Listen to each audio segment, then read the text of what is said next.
Halo kawan-kawan, hari ini kita akan berlatih bersama untuk mencoba part 2 speaking di IELTS. Kita akan melihat bagaimana cara kita untuk menjawab dengan struktur yang jelas dan penggunaan tenses-tenses yang tepat.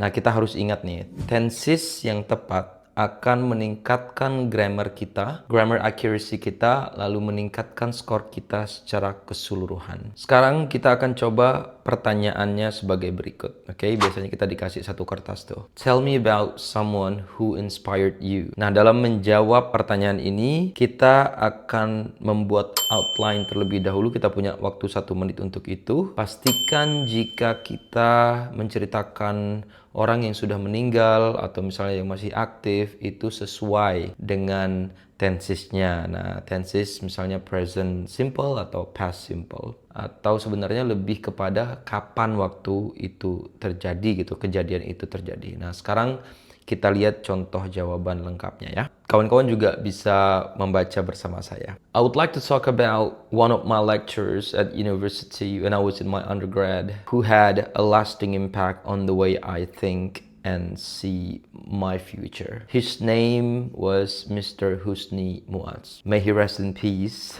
Okay. What made him different from other lecturers was his strong focus on the bigger picture. Instead of simply delivering the content, I remember he was teaching syntax, linguistics at that time. He often led deep and thought-provoking discussions in the classroom. The question like, why can kids have perfect English and adults can't? If he's an immigrant, for example, it's a tough question. His teaching style was quite old school, and many students used to criticize the way he taught. However, I personally found that his approach was extremely valuable.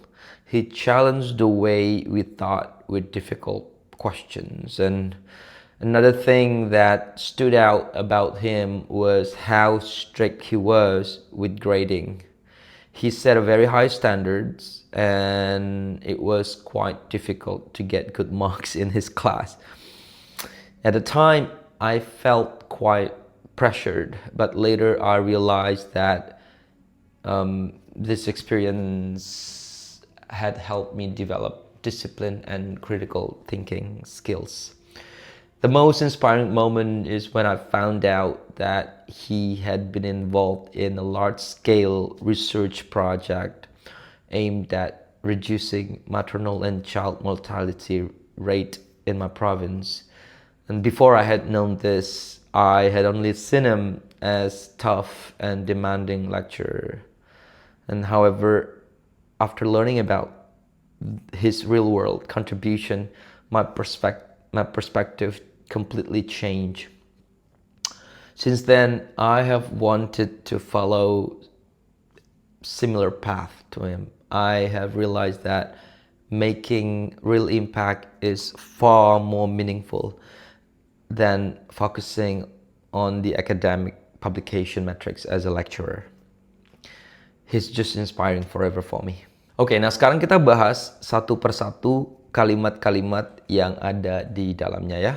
Okay, I would like to talk about one of my lecturers at university who had a lasting impact on the way I think and see my future. Nah, kalimat ini dimulai dengan I would like to talk about, ya, sebagai pembuka di dalam present tense ini. Nah, lalu di situ ada who had given a lasting impact. Nah, ini menggunakan past tense karena kita menjelaskan bahwa Pak Husni Muaz dalam hal ini memiliki pengaruh yang terjadi di masa lalu terhadapku ya.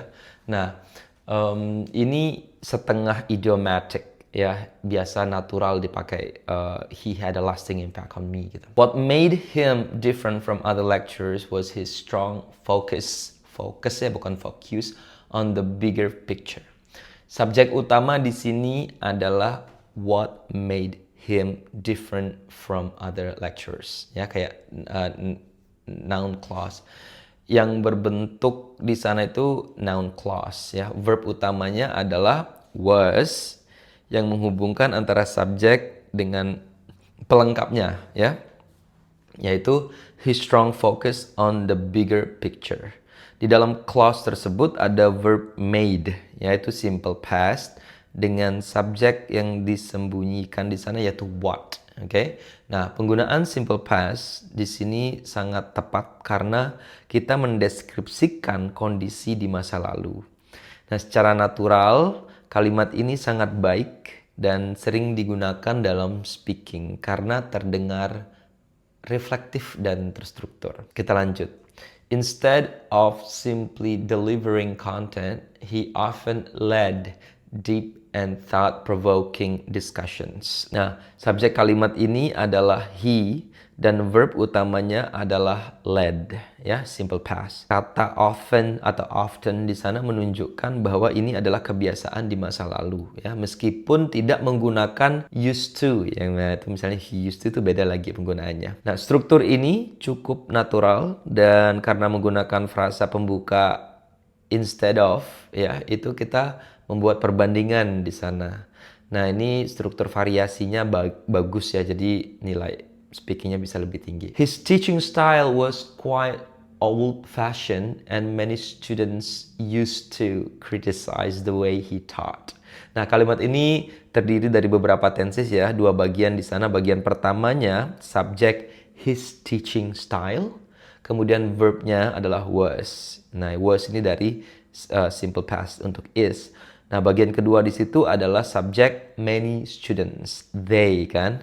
Verbnya adalah used to criticize yang menunjukkan kebiasaan berulang di masa lampau. I used to. Nah, tambahan juga he taught.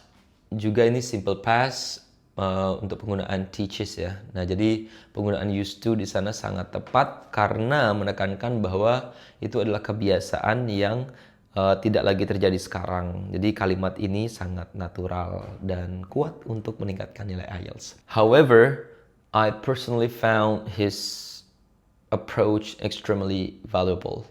Nah, subjek I di sini ketemu dengan verb 2 found. Ini adalah kalimat sederhana tapi efektif sekali. Kata personally di situ menambah kekayaan kosakata kita ya. Jadi nuansa opini pribadinya itu muncul banget dan yang penting dalam speaking itu naturalnya itu harus muncul. Nah, ini sangat baik karena menunjukkan sikap dan evaluasi kita gitu. He challenged the way we thought with difficult questions. Nah, di situ he verbnya apa? Challenged. Itu simple past.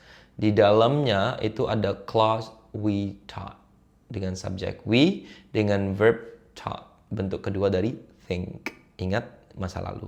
Kalimat ini cukup natural dan kuat karena menggunakan struktur the way we taught yang menunjukkan kemampuan kita untuk menggabungkan beberapa kata ya, bikin kalimat kompleks di sana. Nah, apalagi yang ini nih. Another thing that stood out about him was how strict he was with grading. Nah, subjek utamanya di sini adalah another thing that stood out about him. Dengan verb utama di situ adalah was. Di dalamnya ada verb stood out, simple past, stood out yang berarti menonjol atau muncul. Nah, bagian akhir di sini he was juga simple past.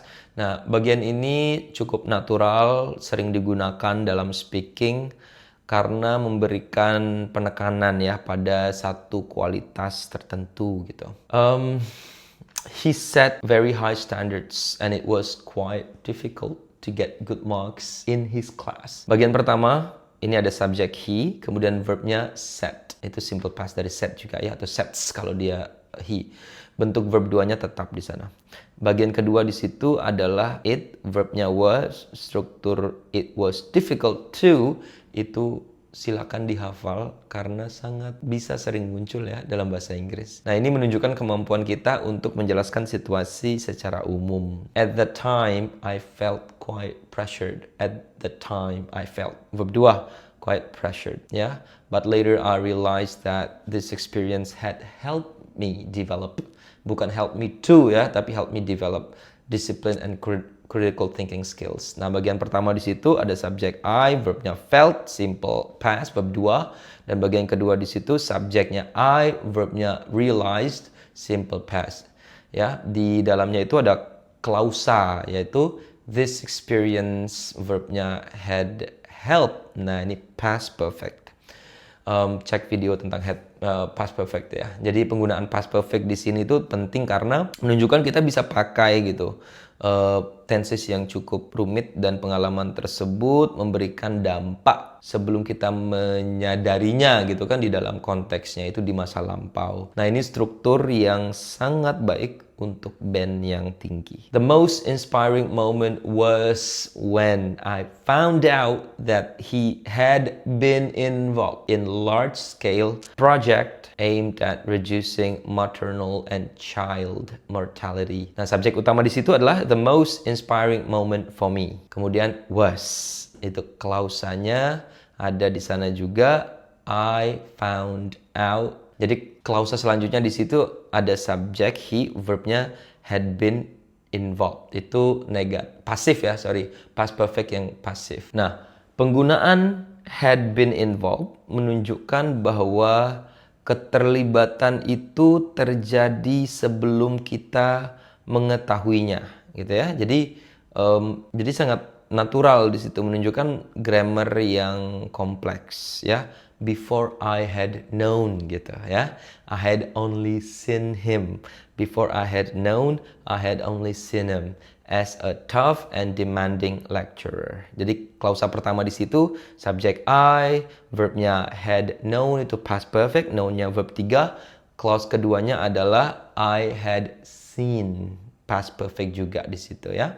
Dua-duanya menggunakan past perfect yang mana kalau misalnya kita pakai di sini akan menunjukkan kualitas grammar kita gitu, mengetahui bahwa di masa lampau ada semacam urutan kejadian di sana ya. Jadi penutur asli sering menggunakan itu ya, tapi mau pakai yang biasa juga, misalnya before I knew this juga boleh gitu, dibandingkan before I had known gitu ya.